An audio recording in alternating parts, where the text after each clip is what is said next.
My name is Delaney Ruth Corbin. I'm 36 years old.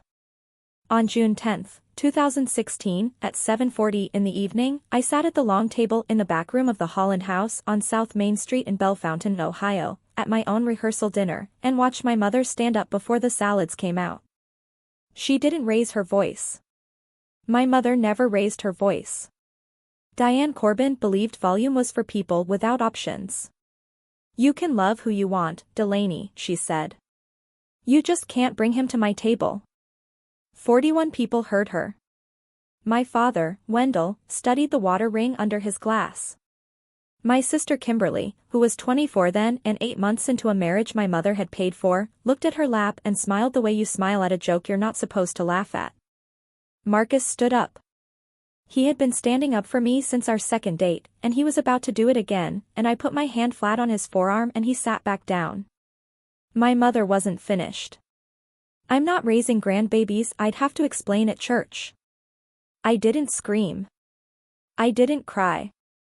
I didn't ask her what she meant, because I already knew, and because asking would have given her one more sentence. I set my fork down on the folded napkin. I squared it so the handle lined up with the edge of the table. Then I reached into the pocket of my dress and closed my hand around a brass key on a loop of orange baling twine, and I held it until the metal was as warm as my own skin. My grandmother had pressed that key into my palm 4 hours earlier. What my mother didn't know, what none of them knew, and wouldn't know for 9 more years, was that the key opened a back door on 41 acres my mother had already spent in her head. And that the woman who gave it to me had left instructions. Before I tell you what happened when my mother showed up on my porch 9 years later, begging, please take a second to like and subscribe. Drop your city and local time in the comments below. I love knowing where in the world you're listening from right now. I grew up at 818 Cherry Bend Road, 3 miles outside Bellefontaine, in a white 2-story house with a wraparound porch my father never finished painting. My grandmother, Ruth Corbin, lived in the smaller house at the end of the same gravel lane, the one everybody called the back place, because it sat behind the tree line where the soybeans started. The math of our family was simple and it was decided before I could read. Kimberly was the pretty one. I was the useful one. Kimberly took dance at Miss Charlene's studio on Detroit Street, $32 a month, and my mother sewed sequins onto her costumes at the kitchen table until midnight. I took whatever was free. I was good at school in a way that embarrassed my mother, because being good at school meant asking questions, and asking questions in that house was a form of disloyalty. When I was 9, I brought home a permission slip for a field trip to Columbus. $12. My mother read it twice and set it on the counter next to the phone bill. Girls like you don't need to see the city, she said. You'll only get ideas about leaving. She was right about that part. My grandmother's kitchen smelled like scorched coffee and lemon oil. She kept the radio on the AM station out of Lima, and she kept a green enamel roasting pan on the back burner year-round, because she said an empty stove looked like a house where nobody loved anybody. She was born in 1933. She had opinions about that. Grandma Ruth is the reason I made it out. Not because she gave me money. She didn't have any then. She gave me the other thing. When I was 11 and my mother wouldn't let me go to the 8th grade honors dinner because Kimberly had a recital the same night, I walked the gravel lane in the dark and sat on Ruth's back step and didn't say anything for 20 minutes. She came out with 2 cups of coffee, which was scandalous for an 11-year-old, and she sat down beside me on the concrete. Your mother loves you the size she is, she said. That's not the same as the size you need. I said I didn't understand. You will, she said. Don't wait around for her to grow. Grow yourself. I got a scholarship to Ohio State's nursing program in 2007. My mother told the ladies at Cherry Bend Baptist that I was going away to be a nurse's aide, and corrected me in front of them when I said the word bachelor's. My father drove me to Columbus in the F-150 with the bad alternator and said 9 words the entire trip. When he pulled up to the dorm he said, "Don't call collect," which made no sense in 2007, and then he hugged me hard enough that I understood he was apologizing for a life he didn't have the vocabulary to apologize for. I met Marcus Boyd in October 2013, in a hospital cafeteria in Columbus, over a broken soda machine. He was 27, a structural engineer doing bridge inspections for the state, in the building to look at a parking deck. He had a laugh you could hear through 2 floors. He had a mother in Dayton who called him every Sunday at 4 and a grandfather who'd worked 41 years at Delco and retired with a pension and a handshake. He was patient in a way I had never once been shown. The first time I brought him home, in March 2014, I called ahead. I did that on purpose. I wanted the cruelty to be a decision and not a surprise, because I was already building a case in my head, the way you do when part of you knows how the story ends. My mother met us in the driveway. She did not open the door. Now's not a good time, Delaney. Behind her, through the storm door, I could see the table set for 4. Marcus said, "Ma'am, it's nice to finally." "You seem like a nice young man," she said, and she said it to me, not to him. "This isn't about you." That is the sentence I want you to remember, because it's the one she'd build the next decade on. This isn't about you. My mother spent her whole life insisting her cruelty was about principle, or church, or what people would say, or what the neighbors on Cherry Bend had been through, anything but the plain, small, ugly thing it was. Marcus drove us to a Bob Evans off Route 33 and ordered me a coffee and didn't say a single bitter word. That's when I knew. The wedding was set for June 11, 2016, at the Logan County Fairgrounds Pavilion, because it cost $400 for the day and Marcus's uncle knew the man who rented it. My grandmother was 83. She had a walker with tennis balls on the feet and a hip that had been replaced twice. She rode 40 minutes in the passenger seat of Marcus's cousin's Impala to be at my rehearsal, and she was the only Corbin who sat on my side of that back room at the Holland house. For hours before my mother stood up and said what she said, Ruth caught my wrist in the parking lot. She put that brass key in my hand and folded my fingers over it. "Back door," she said. "It sticks. Lift and pull." I laughed and said I wouldn't need a key, I'd be in Michigan. "You'll need it," she said. "Not this year." I've thought about that sentence maybe 4,000 times since. We got married on a Saturday at 11 in the morning with 68 people there, 49 of them Marcus's. My grandmother sat in the front row in a lavender dress and cried in a way she'd have denied under oath. My parents did not come. My sister sent a card with a gift receipt for a blender she never actually bought. At 9:13 that night, my mother sent a text message. I still have it. I've never deleted it. You made your choice. Don't make us live with it. That was the last thing Diane Corbin said to me for 9 years, 2 months, and 28 days. We moved to Ann Arbor, Michigan, in August 2016 with $21,840 in a joint savings account and a used Corolla with 141,000 miles on it. I took a job in labor and delivery at a hospital I'd never set foot in, night shift, because night shift paid a differential of $4.75 an hour and we needed it. Here's the part nobody makes videos about: it was hard, and it was ordinary, and it was good. We rented a duplex on Pauline Boulevard for $1,100 a month. Marcus went back to school 2 nights a week and got his PE license in 2018. Our son Theodore was born on March 22, 2019, 6 weeks after my grandmother died, which I'll come back to. Our daughter came September 4, 2022, and we named her Ruth, and we call her Ruthie, and she is loud in exactly the way her great-grandmother was quiet. By 2025 I was the charge nurse on days, making $94,000 a year. Marcus had left the state and gone in with 2 partners on a firm doing bridge and culvert inspection contracts across 3 counties. We bought a house on Chalmers Drive in the fall of 2021 for less than it's worth now, with a maple in the front yard that turns the color of a stoplight every October.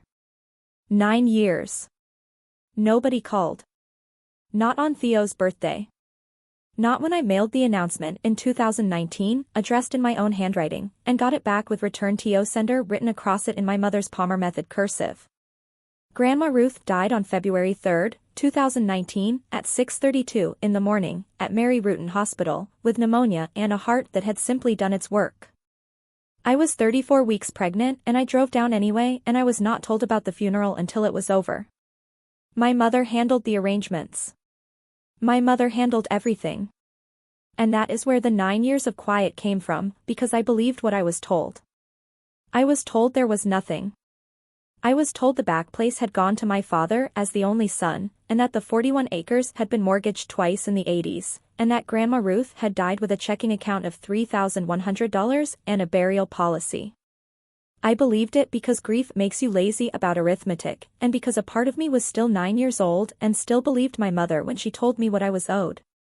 If you've ever been written out of a story by the person who was supposed to be telling it, type Ruth in the comments. I want to know we're not alone in this. On October 9, 2025, at 4:15 in the afternoon, my mother knocked on my front door in Ann Arbor. I hadn't seen her in 9 years. She'd shrunk. That's the thing nobody warns you about. The people who loomed over your childhood get small, and it doesn't feel like victory, it feels like vertigo. She was 66. She was wearing a beige raincoat I recognized, which meant she hadn't bought a coat in a decade. Theo was at the kitchen table doing a worksheet about the water cycle. Ruthie was asleep. Marcus was in the driveway with the hood of the truck up. "Delaney," she said.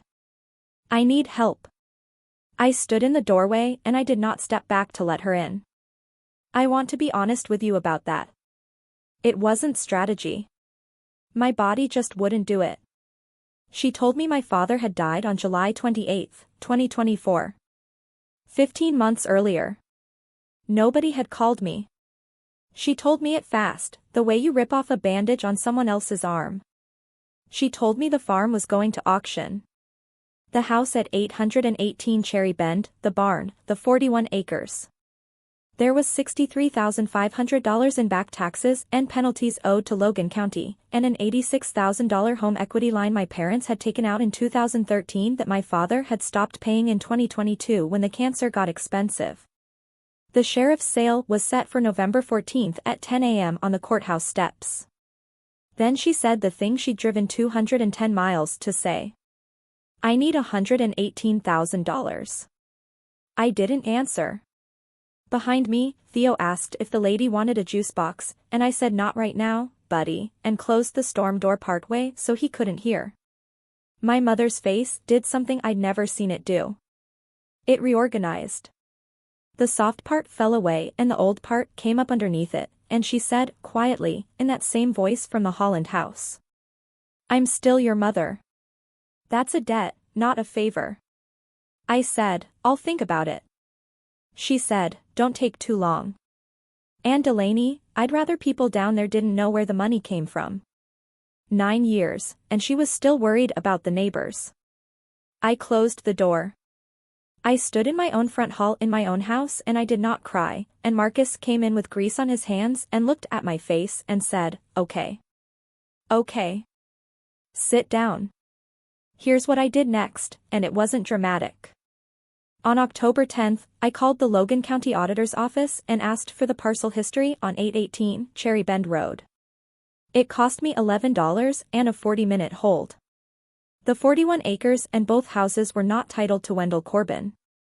They were titled to the Ruth E. Corbin Revocable Living Trust, dated October 6, 2015. I sat in my car in the hospital parking garage on level 3 and read a public record on my phone and felt the floor of 9 years give out underneath me. The trust attorney was listed as Harold Grieve. Of Grieve and Nussbaum, 212, West Columbus Avenue, Bellefontaine. I called at 10:47 the next morning. He was 71 years old and still going in 3 days a week, and when I said my name there was a pause on that line long enough that I thought the call had dropped. "Delaney," he said. "I have been trying to find you since February of 2019. He'd sent 2 certified letters. Both went to 818 Cherry Bend Road, because that was the last address my grandmother had for me. She'd never gotten my Michigan address written down right, she'd only ever called. Both were signed for. He had the green cards in the file. The signature on both was D. Corbin. Diane. Not Delaney. Grandma Ruth had amended her trust on October 6, 2015, 8 months before my wedding, 3 weeks after I called and told her I was engaged and that my mother wasn't speaking to me. She left my father a life estate in the main house. He could live there until he died, and he did. She left Kimberly $10,000. The 41 acres, the back place, the barn, and the remainder interest in everything went to me. Sole successor beneficiary. Sole successor trustee. And there was a letter. Sealed, in Harold's file, unopened since 2015. He read me one line over the phone, and then he stopped, because he said the rest I should read myself. The line was, "Don't wait around for her to grow." The back taxes and the equity line weren't my grandmother's debts. They were my parents', a loan taken against a house they had a life estate in, which is a thing a bank should have caught and didn't. When my father died, the life estate died with him. As of July 28, 2024, the property had belonged to me. My mother had been living in my house for 15 months, letting the taxes run, and had driven to Michigan to ask me to buy back something I already owned. Harold Grieve filed to stop the sheriff's sale on October 24. Because the delinquency was mine to cure as record owner, I wired $63,500 to Logan County on October 27 at 2:02 p.m. The equity line was another conversation, and the bank's lawyer stopped returning calls fast once Harold sent them a copy of the 2015 trust. I never told my mother any of it. She called me 11 times between October 9 and November 13. I let everyone go to voicemail. On the last one she said, "You always were a spiteful child," and I saved that one too. The sheriff's sale was still on the courthouse calendar as a formality until it was formally struck, and my mother didn't know that either. She went to the Logan County Courthouse on November 14, 2025, at 10 in the morning, and she brought an audience. I know that because I was standing across the street in front of the Court Street Diner at 9:40, with Harold Grieve, 71, in a gray overcoat, and Marcus in a suit, and a manila folder. There were maybe 30 people on those steps. Roy Teagarden, 54, the auctioneer, in a canvas jacket with a clipboard. Pastor Kenneth Duffy from Cherry Bend Baptist, 58, who had baptized me in 1998. Arletta Sims, 68, who'd farmed the ground next to ours for 4 decades and used to send my grandmother tomatoes in an ice cream bucket. My sister Kimberly, 33, in sunglasses on a cloudy day. Kimberly's daughter Sydney, 14, who I had never met, standing 3 feet behind her mother with her hands in her sleeves. My mother had told them all a story.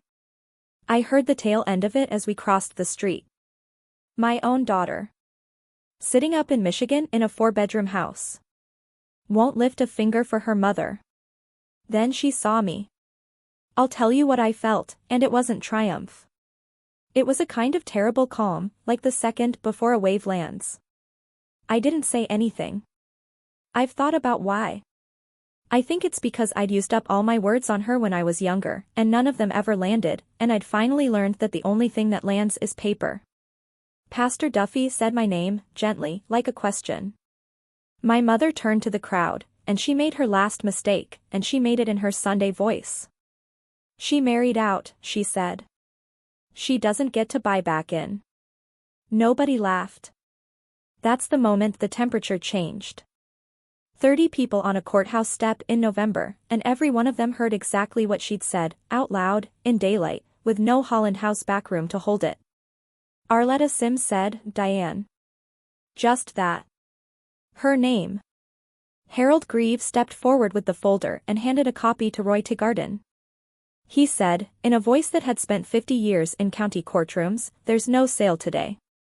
Parcel 34-021-00, Cherry Bend Road, was removed from the docket on October 24. Delinquency was cured October 27 by the record owner. My mother said, "The record owner is me." "No, ma'am," Harold said. "The record owner is the Ruth E. Corbin Revocable Living Trust. Successor trustee is Delaney Ruth Boyd. Has been since February 3, 2019. My mother laughed. "One syllable. That's not possible." Harold laid the certified mail receipts on top of the folder like he was dealing cards. 2 green cards. February 19, 2019. March 4, 2019. Signed, both times, in handwriting that everyone standing on those steps had seen on church directories and casserole dishes and Christmas cards for 30 years. Pastor Duffy leaned in and looked at them. He didn't say anything for a second. Then he took his glasses off, which is what that man does instead of swearing. "Diane," he said. "Is that your signature?" She said, "This isn't about that." And there it was. This isn't about that. 9 years, and she was still handing me the same sentence with a different coat on. Roy Teagarden clipped his pen to his board and said, "Folks, that's it. No sale." Then he said to me, "Ma'am, I'm sorry for the trouble," and he tipped his head, and he walked down the steps past my mother like she was weather. Kimberly took her sunglasses off. She said, "Mom, you told us there was nothing. You told us at the funeral there was nothing." My mother said, "There was nothing for you." That is the sentence that finished her. Not mine. Hers. She said it to her golden child, on public property, in front of her pastor, because when the mask goes, it doesn't go politely. Arletta Sims said, loud enough to carry, "Ruth would be ashamed of you." Then she came over and hugged me, this woman who had grown soybeans next to my childhood, and she smelled like ivory soap, and she said into my ear, "Your grandmother talked about you every single week." I finally spoke. I said 8 words to my mother, and they were the only 8 I'd rehearsed. "You can have until the 1st of March. She stared at me. I said, "That's more than you gave me." She started to cry then, the loud kind, the kind she'd spent her whole life telling me was for people without options. Kimberly did not go to her. Pastor Duffy took her elbow and walked her to her car, and I watched my mother get folded into the passenger seat of a Buick by a man who had known her for 40 years and could not look at her. I didn't stay to watch her leave the parking lot. I had somewhere to be. Marcus drove and I read my grandmother's letter in the car on Cherry Bend Road with the heat on. It was 1 page, front only, in ballpoint, in that shaky slanted hand. She wrote that she'd known since 2014.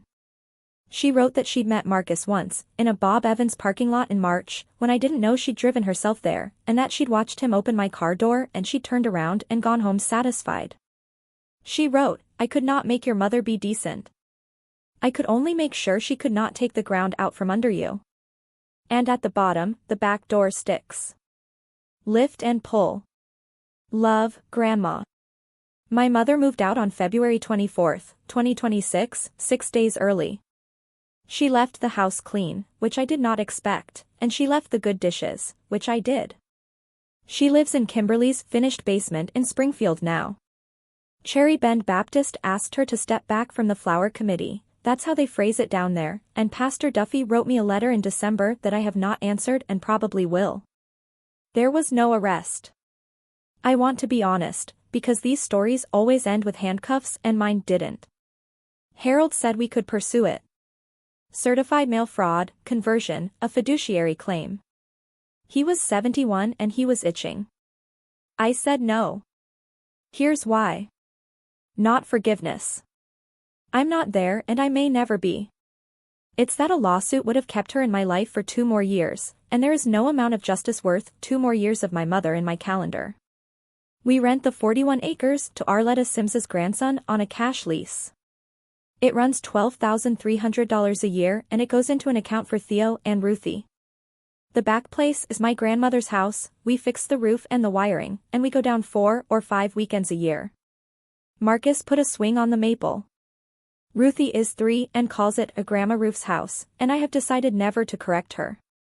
The redemption thread, because there is one, and it's small. In April, I got a message on Instagram from Sydney Holloway, 14, my sister's daughter, who I met for 11 minutes on a courthouse step. It said, "Hi. I don't really know you. But I heard what Grandma said about your husband and it made me feel sick. I'm sorry nobody said anything for 9 years." I wrote back. We text about once a week. She wants to be a vet tech. She came up in June with Kimberly and I sat on my porch for 3 hours and did not fix anything, and that was still more than we'd ever done. Theo is 7 now. He asked me last month why we don't see my mom. I told him the truth in the smallest true words I had, that she loved a rule more than she loved us, and that people are allowed to make that choice, and so are we. Here's what I know at 36, standing in a house I earned twice. Family isn't blood and it isn't a table. It's who holds the door. My mother spent her whole life guarding a door and calling that love, and she guarded it so well that when she finally needed it opened from the other side, there was nobody left inside. My grandmother never argued with her. Not once, in 40 years. She just went quiet and got a lawyer and made sure that when the arguing was over there would still be ground under my feet. Quiet isn't the same as nothing. I spent 30 years thinking it was. On the afternoon of November 14, 2025, at 12:20, I walked around the back of a small house at the end of a gravel lane, past the tree line where the soybeans start, and I took a brass key off a loop of orange baling twine, and I put it in a lock that hadn't turned in 9 years. It stuck. I lifted, and I pulled. And the door opened for me. If this story meant something to you, if you've ever chosen your own life over your family's approval and had to live 9 quiet years to find out you were right, share this video. Someone in your life might need to hear it. Subscribe if you want more stories like this.